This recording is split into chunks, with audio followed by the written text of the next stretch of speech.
అలాగే మనకు ఈ స్వచ్ఛంద సంబంధంగా మన రాష్ట్ర స్థాయి అవార్డు కూడా ఈ పురపాలక సంఘానికి ఈ ప్రజలు మహిళలు అందరి సహకారంతో రావడం జరిగింది. ప్రజాప్రతినిధులందరూ కూడా దీంట్లో పాల్గొనడం జరిగింది. అలాగే మనకి ఈ వారం ముఖ్యంగా చెత్త నుండి ఆదాయ వనరులు పెంపొందించే విధంగా అవగాహన కల్పించే దిశగా ఈరోజు కార్యక్రమాలు చేపట్టడం జరుగుతుంది.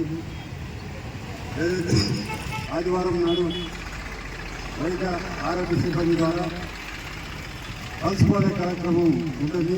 ఎవరైతే పిల్లలు చిన్నపిల్లలు ఉంటారో వాళ్ళందరూ కూడా ఈ కేటాయించినటువంటి పల్స్ పోలియో కేంద్రాల్లో పోలియో చుక్కలు వేసుకొని వారి అంగవైకల్యం నుండి కాకుండా భవిష్యత్తులో పోలియో రహిత రాష్ట్రంగా దేశంగా మనం ఉండాలని ప్రతి ఒక్కరు కూడా ఆశిస్తున్నాం.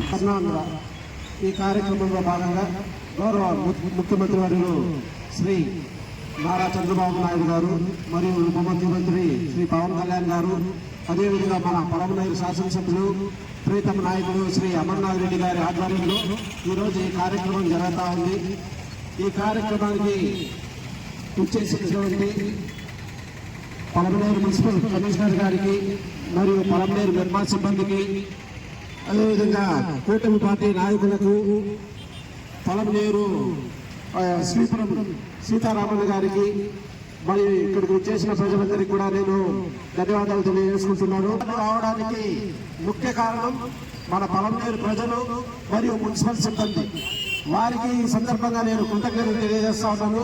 అదేవిధంగా సార్ చెప్పినట్టు ప్రతి ఒక్కరూ మీ ఇంటిలో ఉన్న వేస్ట్ని దయచేసి ఎక్కడ పారేయకండి, ఇంట్లోనే పెట్టండి.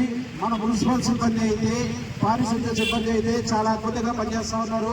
ప్రతి ఇంటి కాడికి వచ్చి వారు మన ఇంట్లో ఉన్న వేస్ట్ని తీసుకెళ్తా ఉన్నారు. ఏ రోజు కూడా వాళ్ళు నిలుపుదల చేయలేదు. అన్ని రోజులు ప్రతిరోజు జరుగుతూనే ఉంది. ఇటువంటి సిబ్బంది మనకు ఉండడం మనకెంతో గర్వకారణం. కాబట్టి మీరందరూ కూడా మన పలమనేరు పట్టణంలో, పలమనేరు మున్సిపాలిటీలో ఉన్న ప్రజలందరూ కూడా సిబ్బందికి సహకరించి మీరు తడి చెత్తని పొడి చెత్తని వేరు చేసి వాళ్ళకి ఇవ్వాల్సిందిగా కోరుతా ఉన్నాను. కావాలని కోరుకుంటున్నాను. ధన్యవాదాలు.